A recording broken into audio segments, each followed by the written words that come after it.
Hello, ladies and gentlemen, and welcome to the main roster, where we're going to be talking about this week's Raw and SmackDown. We are on Twitch Sports, I should mention.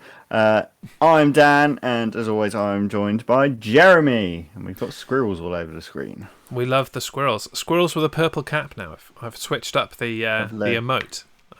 Lovely. Don't know if anybody has noticed that before now, but the cap is different. Now they would notice. Because I pointed it out. That's how that works. Yeah. But, hello, indeed, Tamsin, and everyone else that's jumped in so far. Welcome.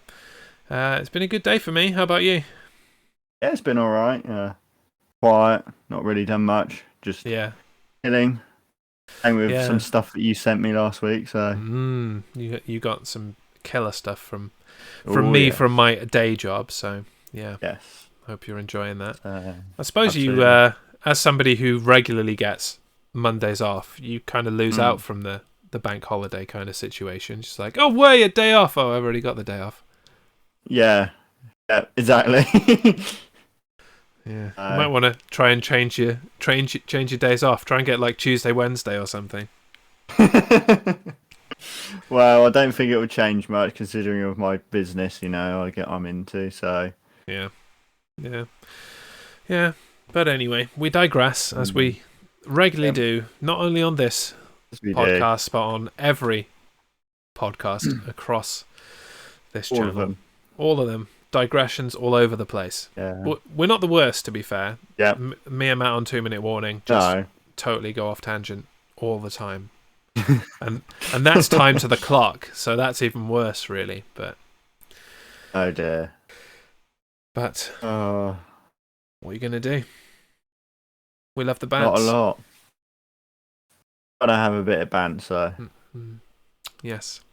And the bants will be coming on strong very soon when the acorns from my other stream grace the podcast. I've got some good ideas for how to customize them for the main roster, which I just shared with you in our pre-stream. But I'm going to keep it secret for the time being, and surprise people when that comes.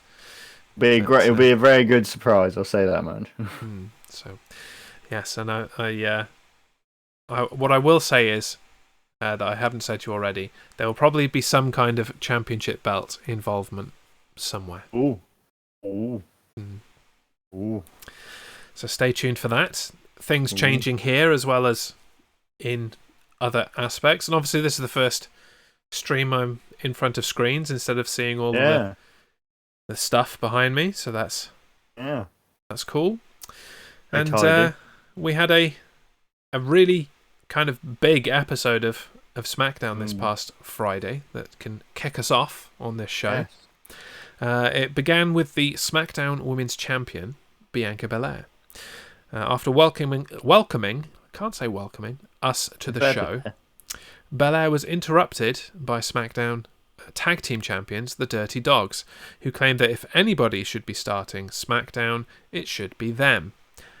Obviously, the Street Profits were not too far behind, and neither was Bayley. Bayley got into the ring with Belair, snatched her mic, started laughing uncontrollably, and Belair punched her upcoming challenger in the face, and a mass brawl ensued that took the show into commercial. On the other side of the break, a 6-person tag team match was underway between all of the aforementioned combatants. No doubt securing them that yet another shot at the Dirty Dogs, the Street Profits were able to pick up the victory for their team. I'm done, Dan. Why the hell are we still having Street Profits nonsense at this stage? I'm done. Because they don't really have any teams. No, that's true. But again, we're Mysterios. Just get on with it. Yeah, I know. They're kind of just stretching it out aimlessly. I'd rather they just put a random team together and have them fight for the titles. Yeah. I'd rather they unified it with the Women's Tag Team Championship or something and just had Nia Jax and Shayna Baszler kick hell out of Dolph Ziggler and Robert Roode.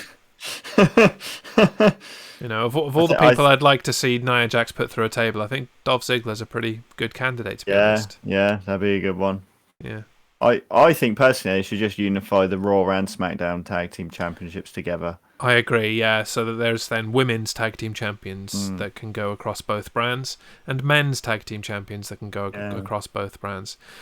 And maybe they will, but they're not going to do it while Omos and AJ Styles are the champions. I wouldn't think, because that's another kind of corner they've painted themselves into, where you can't really have anybody credibly take the belts from them. Yeah. So the whole tag team thing on the main roster has gone to pot. It's gone belly up. At least the NXT tag team picture is competitive and interesting. Yeah, they've got a few more interesting people and the better women's tag teams, I think. Yeah, well, they actually have, some. That's not fair. They've actually put together some women's tag teams on the main roster as well. It's just that but they still don't know what to do with them, and they keep jobbing them out to the champions and making their existence worthless. So, but anyway, Bayley and Belair. Yeah, that's an official thing happening at Backlash now. They announced that last week. We chatted about it briefly. How do you feel about the build for it so far? Not really much. Yeah, such kind as of it Bayley, is, I just should kind say. of Bayley laughing at Belair, and that's about it.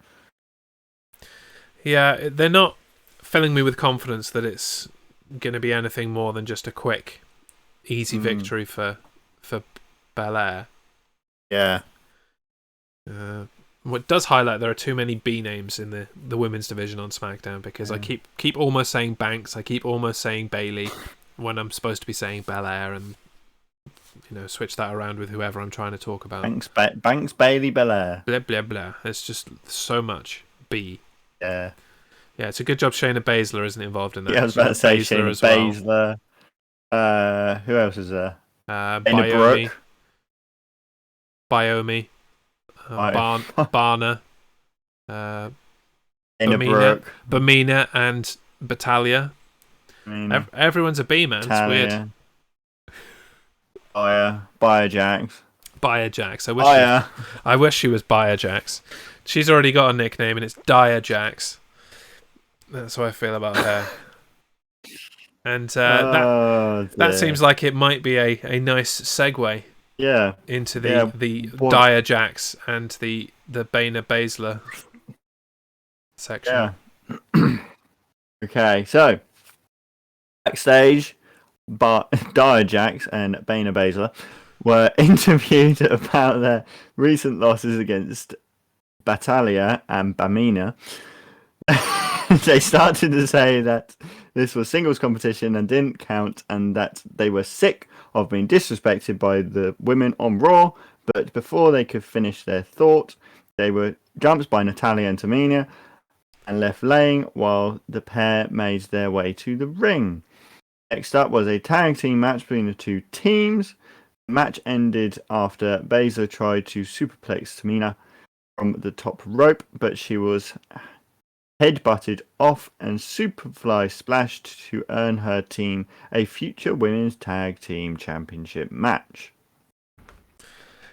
And I think that the Tamina Natalya team are really the only kind of credible threat that they've got going on at the moment for the tag titles. Yeah, I mean, they've got that thing with Mandy Rose and Dana Brooke, but that's kind of more just antagonising them, really, and throwing buckets of water over them, teasing her for falling down.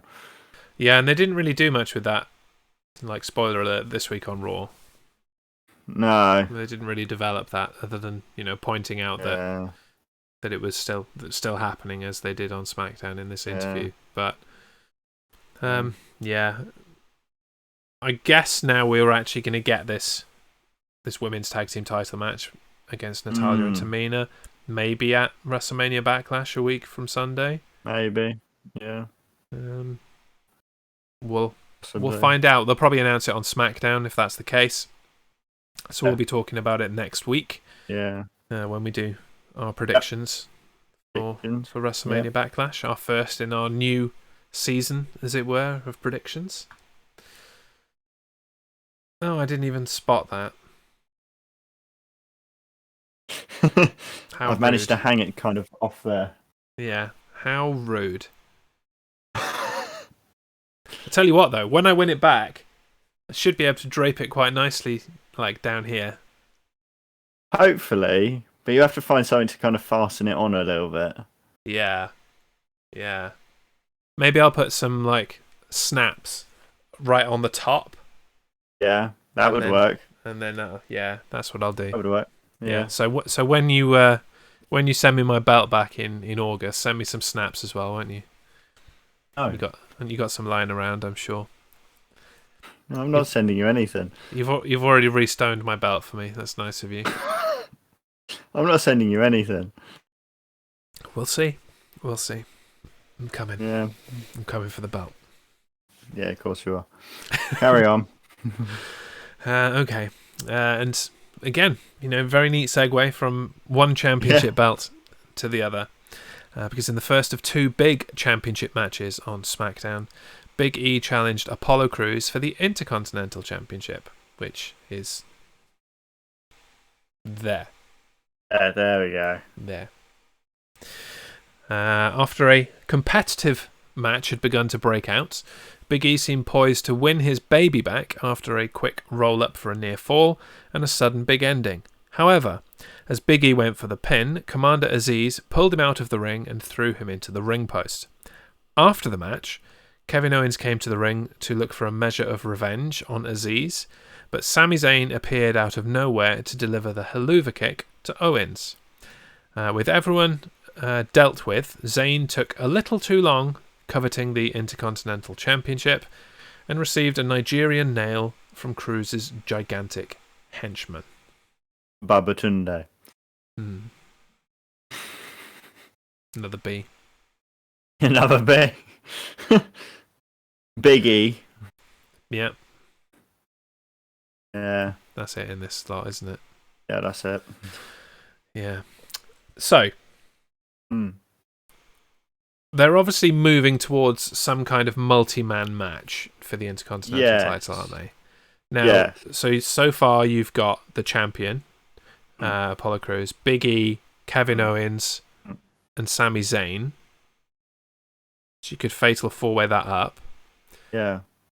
Or, that's probably the way they're going to go. But what I would like to see is in, I want to say, King of the Ring 2000 style. I think it was King of the Ring 2000. A 6-man tag team match in which the title is on the line. Okay. So, Apollo Crews, Aziz, and Sami Zayn against Big E, Kevin Owens, and another. Yeah. And whoever wins the match wins the belt. Yeah. So you would have Cruz's team all fighting to make the pin and breaking up each other's pins in their own team so that they would get the pin and win. Yeah. And you'd get the same kind of dynamic on the other side. Yeah. I'm trying to remember who was involved in it the first time around. I want to say it was Kane and The Undertaker. Yeah. I think it was Kane, Undertaker, and The Rock on one side. And then like Triple H and maybe the McMahons on the other side. I'm gonna have to look it up now. Have a Google. It's just come to me now. If it had come to me earlier, then I'd have researched it properly. But it's literally just come into my head now. Let's see. The main event was a 6-man tag team match between the McMahon-Helmsley faction, Triple H, Vince, and Shane McMahon. God, check out my memory. Against The Rock and the Brothers of Destruction. Boom! Nailed it. Boom. Nailed it. Yeah. Oh. So the WWE title was on the line in that match. I think The Rock was either The Rock or Triple H were champion. Yeah. And so as a result, Kane, Undertaker, and The Rock wouldn't let anybody in their team make the pin because they would win the belt. And so it's a good way of having a multi-man match with another dynamic And I think you could really have some fun with that, being that we've already established now, like, Sami Zayn's kind of separation from the Cruz and Aziz team. Aziz obviously would be wanting to get the pin because it would be easy for him and he's a big dude. Yeah. But Apollo Crews would be like, no, you do not pin. Worked for me. Apollo Crews would be the least likely person to actually get a pin in that team, so that would be an interesting thing. And then on the other side, you've already sowed that seed of discontent between Big E and Kevin Owens. Add a third person in, maybe Shinsuke Nakamura. Yeah, you could have a go in there.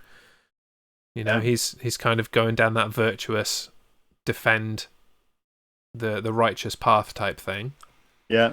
So he could slot him in there and have a lot of fun with that match concept. Yeah. Now, obviously, that's never going to happen. Oh, it's never going to happen. We're going to get a fatal four-way, aren't we? Yeah, and it'll be, you know, two people fighting and two people lying on the ground outside the ring, or one of them being sat on by Aziz, the other one lying down for no reason. Yeah. But I can dream about good booking. You can dream. You can dream. Send them this clip, and if they steal my idea, then great. You go ahead and steal my idea. Doesn't bother me. We'll charge commission later. Yeah. After you've stolen my idea, you can go, oh, that guy's got some good ideas, let's give him a job. There you go, and you can make your millions. I don't even need millions, I just want to do it, you know? They are WWE. You see, you have a good writer who'll do it for cheap. Yeah, you can pay me a pittance. You can pay me in, like, you know, championship belts and network subscriptions for all I care. I just want to make your product better.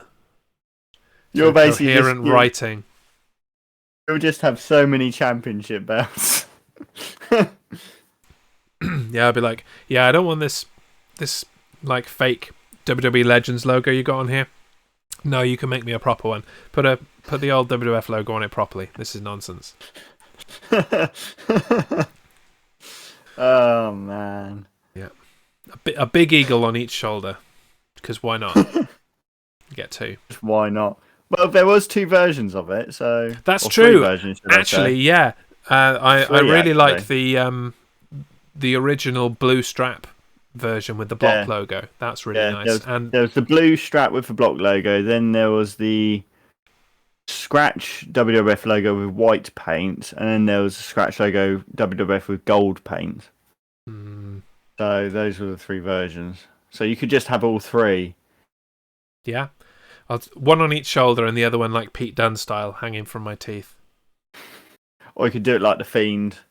Yeah. Or, you know, one around my waist as, you know, it is a belt after all. Yeah, but it won't hold your trousers up. It won't, no. It seems a bit weird to wear a championship belt properly now in 2021. Nobody seems to. Nobody really does that. It's only AJ Styles does. Yeah. I think he was the first person in a long time to do it when he became WWE champion. Yeah. Jericho used to. I don't know if he... Sheamus did on Raw. Yeah, no, Sheamus does, because he likes doing his, like, dirty pervert coat flash, doesn't he? Hey! Wait, it's my belt. Anyway, shall we get onto a different championship? Yeah, I think we've pretty much covered this IC title thing. My idea's better than their idea. They should do it. They won't. I'll complain about it next week when they've booked a Fatal 4-Way. Okay. So, the second championship contest and final match of the night was the Universal Championship match between Roman Reigns and Daniel Bryan. If Bryan were to lose the match, he would have to leave Friday Night SmackDown. This was a long match that went back and forth over several commercial breaks. As the match began to reach a conclusion, Daniel Bryan was able to fight back, counter a Superman punch with a big yes kick, hits the running knee and lock in the yes lock. Reigns was locked in for quite some time and looks like he may tap, but eventually he fought out of it and pummeled his challenger with stiff forearms to the head and two big powerbombs. Reigns went for the guillotine, which was blocked initially, but Reigns switched sides and locked it in with his left arm, and Daniel Bryan passed out. After the match, Reigns seemed poised to deliver the concerto to Bryan, but Cesaro rushed the ring and made the save. Intervention by Jey Uso ruined this though, and with Cesaro locked in the ring ropes, Reigns delivered a vicious concerto after all. And a little special note from this. Roman Reigns has finally got new entrance music for the first time in his 7-year tenure on the main roster now. Yes. Was it 2014 the Shield started? I can't remember. To Google! Google! When did the Shield debut? The Shield debut? Oh my god! What? Go on, guess. I'm saying... Use my reaction and guess when it was. Okay, I don't know. Earlier than 2014 then, I'm guessing. So... 2012? Yeah. Oh, what a guess. At Survivor Series 2012, November the 18th, 2012. Man! I was not expecting that. 2012. Jesus Christ. 9 years. He's had that through the Shield and otherwise. Yeah. Yeah. Mate. They originally disbanded in 2014. Mate. So we had 5 years of his babyface nonsense before they finally wised up at the end of last year. But yes, he's got new music. Yes. How'd you like it? I like the music. I do like it. I just don't think it suits the character. Yeah. I don't dislike it. I think the music itself is fine. It's just a tad generic. Yeah. There's no real kind of impact or impetus to it. No. I would have preferred to have him have something more similar to the Usos' music. Yeah. And it's got that kind of, Samoan, Polynesian music kind of undertones. Yeah. Bit of kind of rap type stuff. I dig the intro, the original bit. That can stay.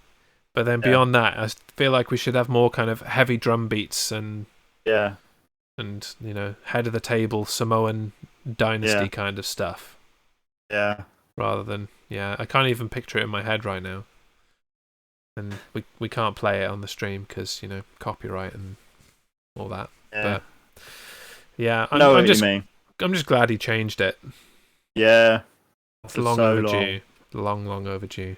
Yeah. Longer overdue than I ever thought, apparently, as we've just discovered. Yeah. So, Daniel Bryan is now banished from SmackDown. We talked last week about maybe him, working towards retirement. Yeah. Are there any clues or things that happen on SmackDown that make you think, oh yeah, he's going to retire, or oh no, we'll see him on Raw in a few weeks? Nothing really. I didn't feel like there was anything, unless I missed something, unless I got distracted by something, which is possible. But I feel like he might end up on Raw, or maybe go to NXT. Screw it. I'd love for him to go to NXT. That would be amazing. To have a proper kind of Finn Balor, Daniel Bryan rivalry on NXT would be fantastic. Kind of distract him from carrying Cross for a bit. Balor, that is. Saying that, Gargano, I don't know if you saw it, but I think he tweeted or Instagrammed or something, an old picture of him versus Daniel Bryan back in the day, and I can't remember what he said to, like, see you soon or let's do it again or something like that. Oh, Gargano, you're such a tease. I know. So that would be really cool, but is it really going to happen? It might, because Mm, like as much as Daniel Bryan really isn't the prototypical WWE mm, superstar, and on TV he clashed with Triple H and that kind of thing. mm, Like in reality, he's really you know in good favor with everyone in WWE, mm, because when mm, the whole retirement thing happened, he could have just mm, done one and gone and done something else, or got cleared by a non WWE doctor and gone and wrestled elsewhere. mm. But he didn't. Yeah. He continued to be a company guy. He did commentary. He was general manager. He really went all in on Mm, WWE at that point, which you wouldn't expect from an yeah. indie darling such as he is. So Yeah. I think he's carried himself some favors, and I think if he's turned around and said, "Look, Mm, I haven't got long left. I want to go and spend a good chunk of the remaining part of my career in NXT fighting a mm, bunch of these guys that aren't coming up to the main roster, because there are some mm, guys that are just on NXT and they're not coming up to the main roster. Your mm, Garganos, your Ciampas, your Finn mm. Balor's, you Yeah. know, maybe even as far as Adam Cole. Yeah. I'm not sure he's ever coming up to the main roster either. I think he No. might be an NXT through and through kind of guy. But Yeah. there's a wealth of people that Daniel Mm, Bryan hasn't faced in yeah. WWE at least, or hasn't faced for Yeah. 15 years Yeah. longer when he was Yeah. in ROH and the other indie Yeah. companies. So there's a whole world of potential there of Daniel Bryan going Mm, to NXT. And I think, you know, WWE want the ratings for NXT now mm. that they've got this I'll get it. partnership with Peacock, and like the USA Network is part of that whole NBC Universal Mm. family anyway. I think they really want to make something of NXT, Yeah. which is why they've pulled it away from that competition with AEW on Wednesdays, so they Yeah. can stand on its own and do great things all by itself. Mm. I just think it's a great idea, and I hope Yeah. that's the direction they go in. Yeah. I'd love to see Or it. I just thought he might actually say that he's not going to wrestle anymore. So he might be going to NXT to be like a coach or something, Yeah, trainer, which yeah. which would be fantastic for the young wrestlers, But even if he doesn't retire, just the wealth of Yeah. knowledge that he'll take down Can there. bring, Like yeah. when he was retired the first time, Mm, and he basically spent a lot of his time getting Brie ready for her matches, and they spent a fair mm, bit of time in the performance center in Florida, mm, and they really kind of lent on him as a trainer, as a coach then, and he had to stop going because he was enjoying it too much, yeah, basically, and it was reminding yeah, him too much of being in the ring, and it was starting to yeah, mess with his mental health. But if it's his yeah, choice and he's there as part of the NXT roster yeah, and part-time coach there for when he's not, yeah, he doesn't have to wrestle every week on NXT. mm, They can just save it yeah, for takeovers and build up matches against yeah, any of the people I mentioned. yeah. They It'd could be, sign him to whatever they call it, the veteran contract or yeah, like a whatever. Legends deal or whatever it's Legends called. deal, Yeah, yeah. yeah, And they can sign him to that, so he doesn't have to compete every week, and he can maybe do the training with the young ones, and yeah. Where study did and all that. where did they eventually buy a house? The Bryans. I have My no idea. my total divas knowledge is my total Bella's knowledge is failing me, and I want to That's say it was disappointing because I know Florida. it's your guilty pleasure. It is my guilty pleasure, but I haven't watched the most recent one, so Ah, yeah, I don't really like Nikki Bella's husband. He's dull. I don't even know who her husband is. He's the dancing guy, the guy from Dancing with the Stars. Oh, That was her, dance partner on that while she was oh, still in a relationship with Cena. oh, Yeah. right. At least you can see her husband this time. Oh dear. Oh, for God's sake. Oh dear. That's on.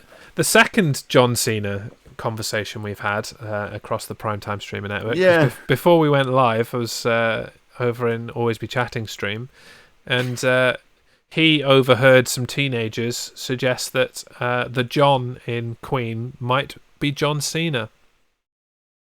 And obviously I ran with that, you know. Yeah. I bet you did. Is this the real life? Is this... You can't see me. Is this just word life? This is basic thugonomics. And now I've got to do John Queener mashups because I've got time for that, obviously. But it's in my head now. It's got to happen. But anyway. The chat are totally confused. Let's address some of this before we head out to our commercial break. What are teenagers smoking these days? Well, a lot of things. Many things, apparently. What have we got here? Just stopped by to say WWE fired Samoa Joe and brought back Eva Marie. Yeah, they did. We'll get to that in our Raw segment. Evolution. And there's something here about I don't know what they're talking about. Oh, you know full well. That one right there.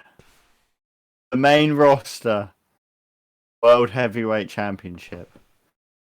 You're not a heavyweight, mate. Sorry to break it to you. Building myself up, so... You're barely a cruiserweight.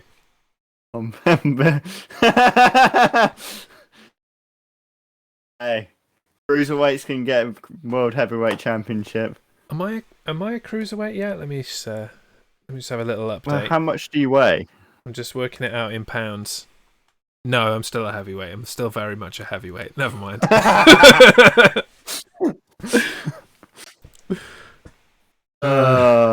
What would I be? Do you need me to Google? I'm way under. Yeah, I expect you are. I've worked it out in my head. Yeah.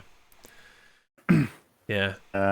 No, I'm at like perfect heavyweight weight, like the average heavyweight weight in WWE. Oh, okay. But you know, without the muscle and more of the fat. Yes, Kamen Rider Wizard. Yes, he did. Yes. It's your imagination. It may look like it's down here on his stream, but it's not. It's just hanging right here. So this lovely space that I've got to hang it. What is it? Is its new name John Cena? Yeah. Yeah. You just can't see it. You can't see it. No, it's fine. I think that's a good... We've already discussed this. I'm going to win it back in August when we... Yeah, I'm not going to read that out. When we begin our new round of the competition next week for WrestleMania Backlash, it runs through to SummerSlam, and I will win it back, and it's going to hang right there. It's going to be there front and centre. I think this is a good place to go to a commercial, isn't it? I think you are probably right. So I'll push the button. We'll try and regain some sanity. I'm gonna type some expletives into the chat that I can make sure don't show up on the screen when we come back. And when we do, we'll crack into Monday Night Raw and the aforementioned re-debut of Eva Marie. Can't wait. It's going to be a great conversation. Woo. Back in 2. Stay with us.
Welcome back to the main roster. The wheels are firmly off. They ain't going back on. They've lost. We lost it. The craziness continued during the commercial break. But I said my piece. I've thoroughly, catharticized myself. Is that a word? Redacted yourself. I have fully let everybody know what massive redacted they are, and what's redacted? Redacted is like in the FBI files when they don't want to share things with the public and they just black it out. It's like that. It's like written censorship, basically. That can be your wrestling name, Redacted. Yeah, and I knew that Harmstone would pop up here with something else. You redacted the belt from yourself, Jez. Right. This is the last thing I will say about this today. Let it be known, I could still have the belt right now. Okay? It could still be sat here on my shoulder, but I graciously decided to relinquish it to Dan, being that he had begun the year on such a run. All right? So all it proves that the fact that I don't have the belt right now, all it proves is that I'm a nice person. I'm a nice person. Shall we just go into Raw? We better had before I stab someone. Yeah, let's do that. Mainly Kamen Rider Wizard, by the sounds of it. Yeah, someone. Everyone. Why discriminate? I've got plenty of knives. Anyway, after weeks of wondering where the hell they were, Monday Night Raw kicked off with the new Raw Tag Team Champions, AJ Styles and Omos. They talked about the celebrations they had since winning the titles, but then they were interrupted by the New Day, who mocked them for taking time off after WrestleMania. This led to a WrestleMania rematch with championships on the line. Shut up, Harmstone. And immediately following the bell, Styles tagged in Omos, and the big man went right back to dominating his challenges as he did at Mania. After doing all the hard work, Omos tagged AJ Styles, who hit the phenomenal forearm on Kofi Kingston from the top of his massive partner, and the pair retained the Raw Tag Team Championships. They're back. So finally they've returned. Yeah. And I did like the partying wherever they were. Yeah, I liked the little repartee between them and Kofi Kingston. It was like, well, Kofi Kingston won the WWE Championship, and he was on Raw the next night as if nothing had happened. Yeah. So, you guys won the tag team titles, and you couldn't be here? Pfft, losers. Yeah. So, we touched on it earlier. It was fairly obvious that Omos and AJ were going to retain the belts. Yeah. They're going to have those belts for quite some time because other than shenanigans and somehow getting Omos away from the situation, there's no way of beating that giant dude. There's no way they're going to beat it apart from like some team coming in with some other giant. Yeah. I mean, the War Viking Machine Raider experience maybe might have a somewhat decent shot. Or Omos kind of snaps on Styles and just goes, I can do this on my own. Yeah, that could work. Or Braun Strowman, if they want to put him back in the tag title picture down the road. So it's talking of Braun Strowman. Somebody took a picture of Omos and AJ Styles, replaced the faces of Omos with Braun Strowman and AJ Styles as that little kid who he won the tag team championships at WrestleMania with. What was that kid's name? Alex? No, it wasn't. Nicholas. Nicholas, that's it. Yeah. There you go. Yeah, it's basically the same kind of deal, isn't it? One giant guy carries a tiny kid through. It just happens to be that tiny kid is older than both of us and isn't a kid, but it's the same idea. Yeah. Also, Omos is big. Yeah. Yeah, he's very big. I hadn't noticed. Yeah, we're really good at pointing out the obvious tonight, aren't we? Yeah. But it's good to finally see Styles and Omos back on Raw. Yes. They're not injured or suspended or any kind of other nonsense like we speculated. I don't know why they left them off TV so long, but it's over now, and we can move on. We can move on. Yeah. And talking about moving on,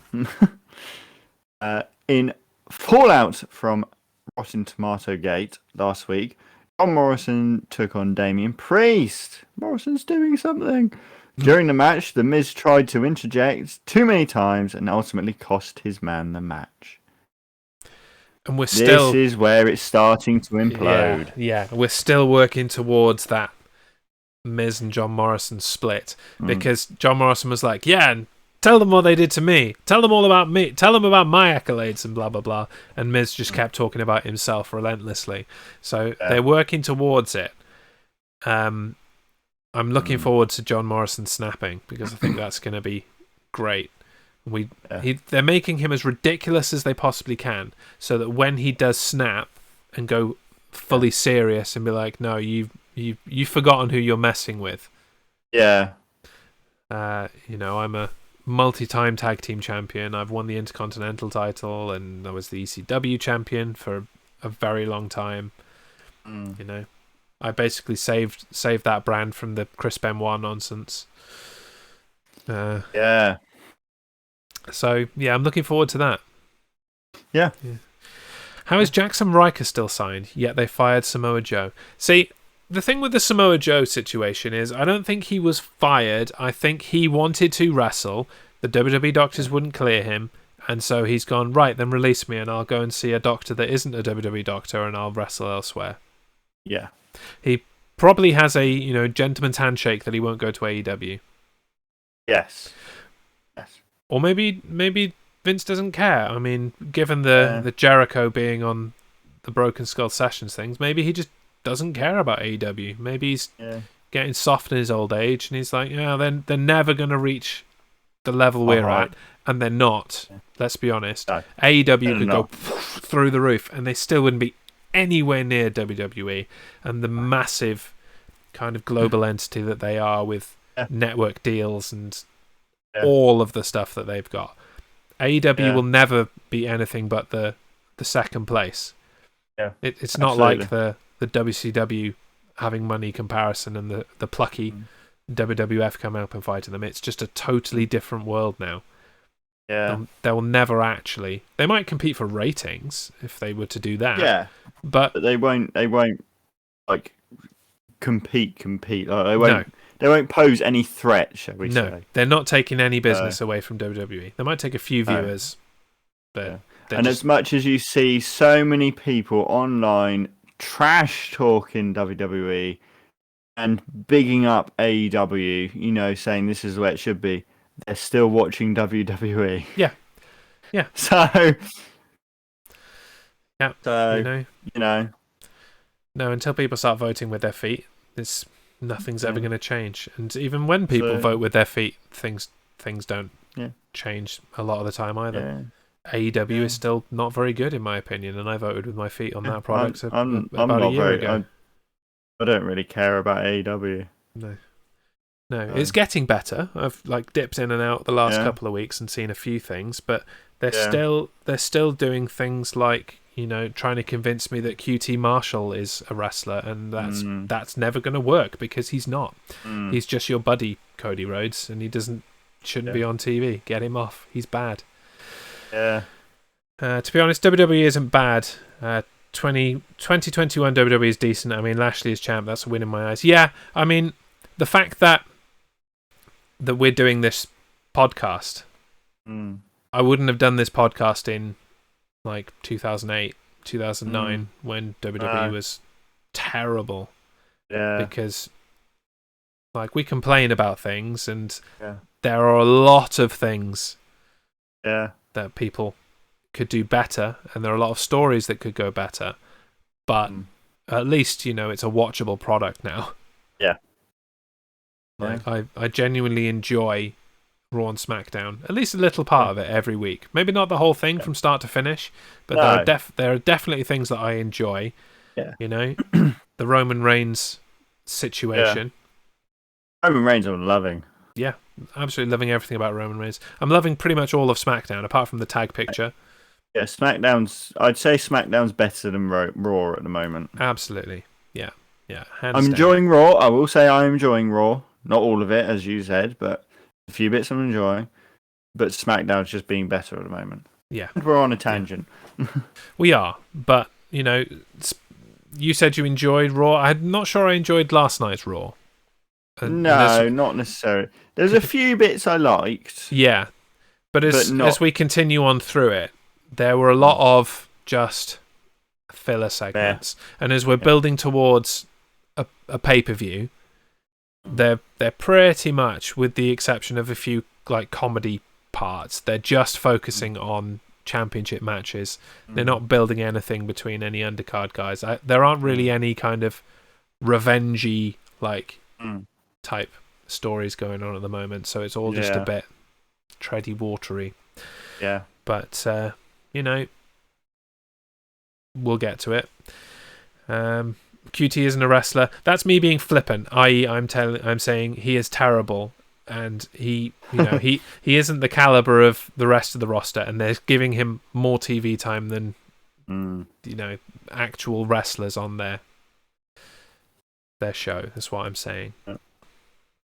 He's terrible. He's got no personality, and he can't wrestle. Anyway, speaking of can't wrestle, yes, on to Dana Brooke.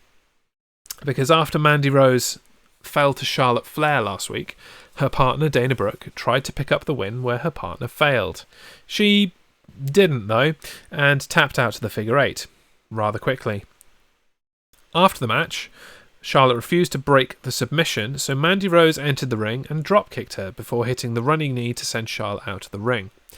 This brought out Sonya Deville, who listened to Charlotte whine and complain again before adding her to the Asuka-Ripley Raw Women's Championship match at WrestleMania Backlash. An annoyed Rhea Ripley came to the ring to complain herself, closely followed by Asuka. Ripley got into the face of Deville and was jumped by Charlotte, who in turn was jumped by Asuka, who was the last woman standing in the ring. Yeah. I mean it, Jez, not a word about Mandy. She's my girlfriend in my dreams and her nightmares. Hey, you know what? Mandy Rose continues to improve. She's getting better. Yeah, she continues to improve. You can see a path of development with Mandy Rose. Yes. You can't with Dana Brooke. She's not getting any better. No. She was brought up too quickly. Yeah. Mandy Rose has been with the company for frickin' years, so you'd hope she's improving. Yeah. But Dana Brooke should have stayed in NXT a lot longer than she did. Maybe she should still be there now. Yes. Triple threat. Yeah. Why is Charlotte doing this? Why? It's again with this Sonya Deville story that I don't really understand where it's going to go. I don't know. Is she like Charlotte's new pet? Yeah, something like that. I just don't want Charlotte in the... I don't mind Charlotte being like this, got Sonya Deville as a pet sort of thing and kind of hurting people, but I don't want her in the title picture. Yeah, I mean, I kind of like the idea that, Charlotte has got Sonya Deville wrapped around her finger. Yeah, I like that. And she could use that to, get pretty much everything that she wants. But being thrown into the title picture is just unnecessary, and she better not win. No, she better not. Yeah, I mean, I hope Ripley just retains and they continue down that path, and she can go and face somebody else that isn't Asuka or Charlotte. Face some new competitors, but maybe a returning Becky Lynch eventually. That would be nice. Wasn't cool. Sonya running SmackDown? She was brought in as assistant to Adam Pearce, and then as time's gone on and for plot convenience, she has now just become another WWE official, apparently on par with Adam Pearce. Yeah. It's not great. No. I'm not sure I care because Adam Pearce is just not doing anything about it. So why should I he doesn't care? seem to care. If he doesn't care, why should I care? We shouldn't. There we are then. That's the On end that of note. Yeah. On that note. Well, now we should prepare Kamen Rider Wizard 0014 for this because brace yourself. It's a very exciting moment for him. During Monday Night Raw, a video promo aired announcing the return of Eva Marie. Standing on atop a Ferrari in stilettos, which will scratch the paint, she declared that the evolution was about to begin. Later in the night, another new superstar arrived in the form of Mansoor, who signed his Raw contract. The signing was interrupted by Sheamus, who suggested Mansoor take up his United States Open challenge later in the night. Sheamus dominated the newcomer fairly well and took his time delivering a beating, but the match was interrupted by Humberto Carrillo, who found himself bro-kicked and left laying for another week. So, did I deliberately conflate Eva Marie and Mansoor in the same sentence because I considered them to be pretty much the same kind of person? Yes, I did.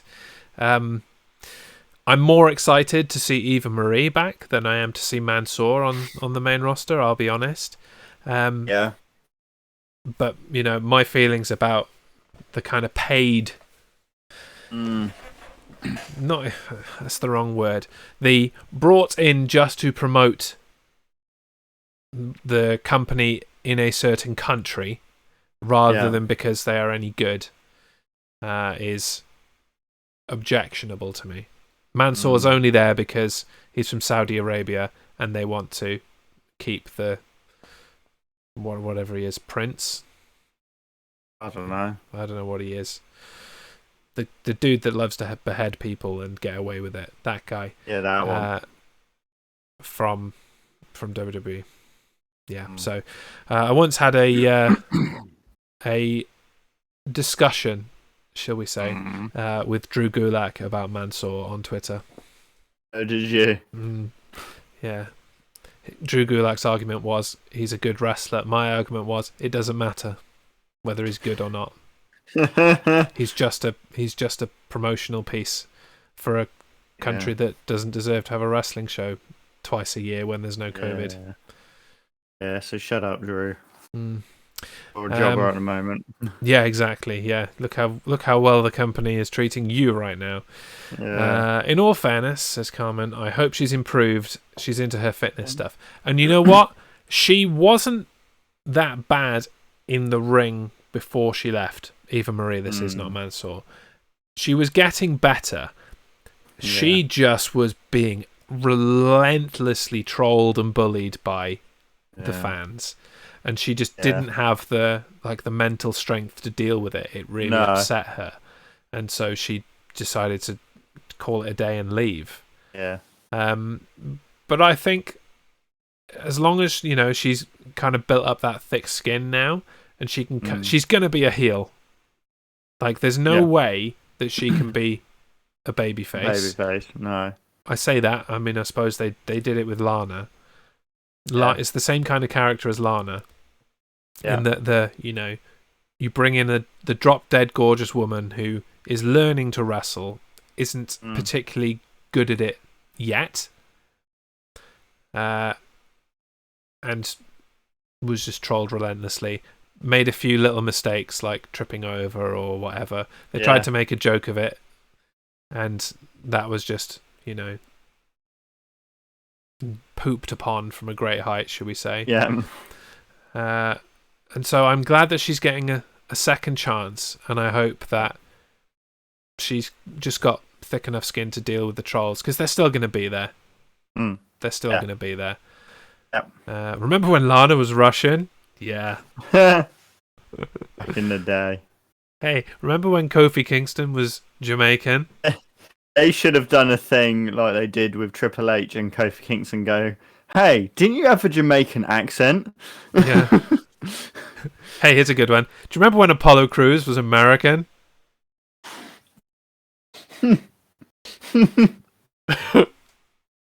I broke him. Yay! Oh dear. So, yes, Eva Marie's back. Cool. You Yeah. should stop standing on top of very expensive cars in stilettos. I don't Yeah. like that. Other than that, I'll give you a shot. Yeah. I'll give you a shot. I beat you to it, Carmen. Yeah, Sorry. Too slow. Slow. Too slow. And then Mansoor came in and basically got beaten up. He didn't look very good against Sheamus at all, so that's cool. They're not going to push him very heavily. Yeah. Oh well. Oh well. Humberto is still a thing. Yeah. They're working towards that, maybe at the pay-per-view. Maybe. Cool. Do it. Yeah. Okay. We've had this building for quite some time, and I wasn't going to talk about this match at all. I was ready to ignore it, and then the thing happened at the end. I was like, okay, fine, I'll do a little bit. Because after Jobber Tag Team, Shelton Benjamin and Cedric Alexander once again jobbed, as is in their job description, no pun intended, this time to the Lucha House Party, Cedric Alexander kicked Shelton to the curb and finally, officially, broke up their tag team. Yeah. How do you feel about it? To be honest, I'm not that bothered. No, I mean, now they're just going to go to jobbing individually rather than jobbing as a team. It sounds like they're going to get some kind of TV time out of Cedric Alexander versus Shelton Benjamin, which will be a cool little series of matches. Yeah. That'll be fine. It's funny that the story is going down the route of, Shelton Benjamin doesn't really care, he's just here for the paycheck. They kind of went there, and that's always been the knock on Shelton Benjamin and why he's never really made it to that top tier. Yeah. That he doesn't really have the ambition for it, and he just likes getting paid, basically. It was the knock on him and Carlito back in the day, which is why they were both ultimately released. Oh dear. Oh dear. Bye, Carmen. That's all I got to say. I'm not going to address the rest. Just bye, Carmen. Thanks for coming. Let's move on. Okay. He's leaving at the right time. I wish I'd have left Raw before this next bit. Yeah. So, as Angel Garza strolled backstage with his Rose, he was mocked by Drew Gulak, which led to a match between the two. In the match, Garza showed a more aggressive side and easily put away Mr. PowerPoint with the wing clipper. In celebration, Garza rams the Rose into Gulak's rear end and kicked him in it for good measure. I hope this isn't a thing. Right. I hope it's not a thing either. Yeah. Why couldn't they have just shoved it in the guy's mouth instead? That would have been... That's what I thought was going to happen. Just as insulting. Just, they're laying on their back after the thing, and just as an added act of, I've dominated you, I'm going to shove this rose into your mouth. Yeah. Just like ram it in there. I think they tried to make it as though, roses have thorns, but it didn't have a stem. Yeah, so how could it have thorns? The flowers don't have thorns. Thanks for insulting our intelligence there, WWE. It's like, cheers, guys. This again was meh. Yeah, I think this was the match that happened of the night, which is a real shame considering how good both of these guys are in the ring. Yeah. Not so much on the mic, especially Angel Garza. He's pretty dull on the mic. But as wrestlers, they're fantastic, and it's a shame they couldn't be given the time and opportunity to go more. Maybe that'll come in the future. Is Gulak really going to let it slide? Yeah. probably. Yeah, probably. We'll move on to doing it to somebody else next week, Will Angel Garza. But Yeah. okay, Mm-hmm. can we talk about a bright spot of Raw? Finally, Yeah, right then. finally. Backstage, Elias and Jackson Riker accidentally hit Randy Orton with rotten tomatoes whilst aiming for the New Day, trying to get that revenge for last week. Reluctantly, this brought Team RK Bro together for another tag team match this week on Raw. With both gents in top form, Randy Orton and Riddle once again combined for another impressive tag team victory over Elias and Jackson Riker. I love this team so much. The bit I loved about this is after they threw the tomatoes at Randy Orton and Riddle just scooted past and just went, "What's up, Randy? Sup, Randy?" What's up, Randy?" And that was it.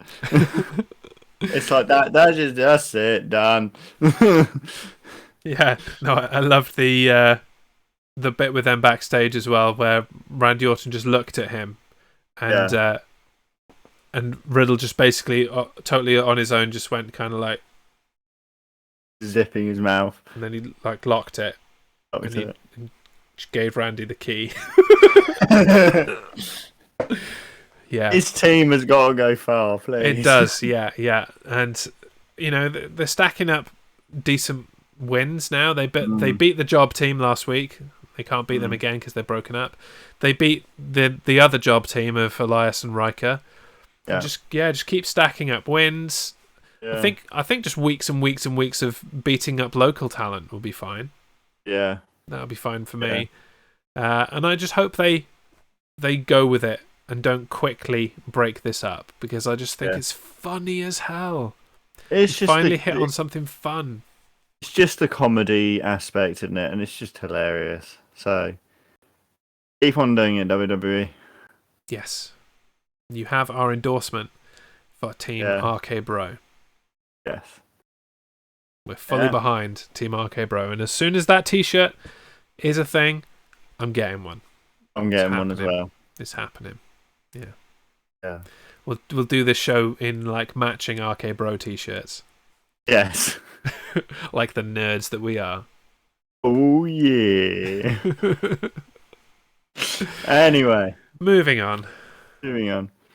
The Women's Tag Team Championships were on the line next as Shayna Baszler and Nia Jax defended against Naomi and Lana. The challengers started off hot, but very quickly the champs gained the upper hand and Lana was forced to tap out to the Killer Fuda clutch. How many times has this happened now where it's like, we're building Naomi and Lana as a credible team. Building. They got a title shot and they're demolished in seconds. It must be the third time. Yeah. Something like that. It does my head in, because, again, they're actually becoming a credible looking team. Their kind of styles and looks mesh together with Lana's kind of, sparkly dancey stuff, Naomi's, glowy dancey stuff. It's just like they work as a team. Can we just put the belts on them? Really not. No, apparently. And I suppose it's kind of the peril of having dual rivalries going on across different brands. You've got this happening on Raw. You've got the Natalya and Tamina thing happening on SmackDown, and you can't switch the belts while both of these are happening, really. Yeah. So if anything, it kind of, the fact that they've just quashed this again for the umpteenth time fills me with confidence that maybe they're going to put the belts on Natalya and Tamina. Yeah. But I'm just I feel bored. Just bored of Baszler and Jax as champions. I'm bored of them as a team. They need to split them up. They can go into a 6-month rivalry against each other for all I care. Yeah. I'd enjoy that. Watch them beat the holy hell out of each other. They can go into a Reggie on a pole match. Yes. Yeah. Shayna Baszler finally comes around to Reginald, and they have to fight over him because he's not a big guy, as we established last week. He can only He can only share his love and his time with one woman, and so he must be fought for in a Reggie on a pole match. Yeah. Cool. But yeah, something that should have been cool wasn't cool, and was a match that happened at the end of the day. Absolutely. And on to the main event of what felt like the longest Raw of all time, where very little actually happened. Few bright spots, but ultimately just happened. And in this main event, Bobby Lashley went one-on-one with Braun Strowman. Soon after the start of the match, Drew McIntyre came to ringside and joined commentary. He would eventually draw the ire of Strowman, who shoved the Scottish Warrior in the face. This brought McIntyre onto the apron, which distracted Strowman long enough to be speared and defeated by Lashley.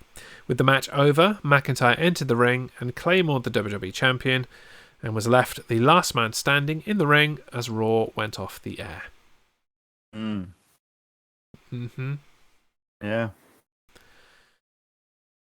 This setting up for the triple threat. Yeah. Not really adding anything. They're trying to build the idea that all of these guys are kind of on a level pegging and that anybody can win it. I don't care who wins. It's the problem. The way you've built it, it's like, yeah, sure, you're right. Any of these could be the champion. Any of these could be a credible champion, and I've got no reason to root for one over the other. Yeah. No. Lashley wins, cool. Strowman wins, cool. McIntyre wins, cool. Whatever, man. Cool. The belt will be in good hands with whoever, so I don't care. Cool. Bro. Hey, Randy. So once again, this was a bit of a anticlimax out of the show. Yeah. Next week, apparently, we've got. They announced at the end, who have we got? Strowman and McIntyre, or is it? know. No, it's McIntyre and Lashley, isn't it? I drifted off. Yeah. No, we've got Lashley again, so it'll be Lashley and McIntyre. Okay. Yeah, and is that the last Raw before? It is the last Raw before the pay-per-view, so they won't have time to do the last combination of Strowman versus McIntyre, but I guess we had that, didn't we? Did we have that last week? Had that. Yeah, I think. Yeah, so long ago. They've gone with all the permutations, and then there'll be a triple threat to finish it off at the end. Yes. Great. But, to close, there is one thing I'm kind of excited about. Yes. Tentatively, because it does look like they're trying to really mix together many different eras and time periods.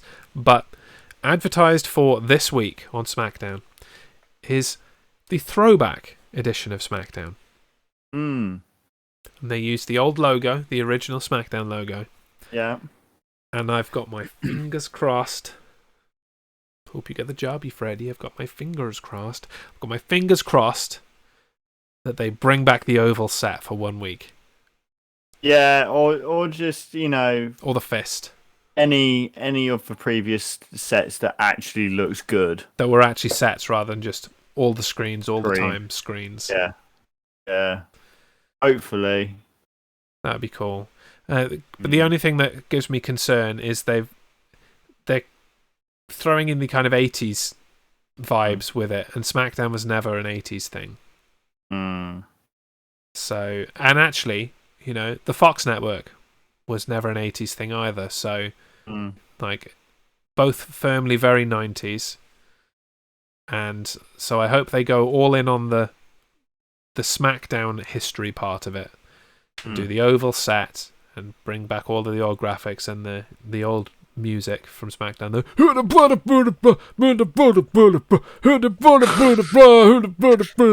That music. Can you do that again for me? Yeah, sure.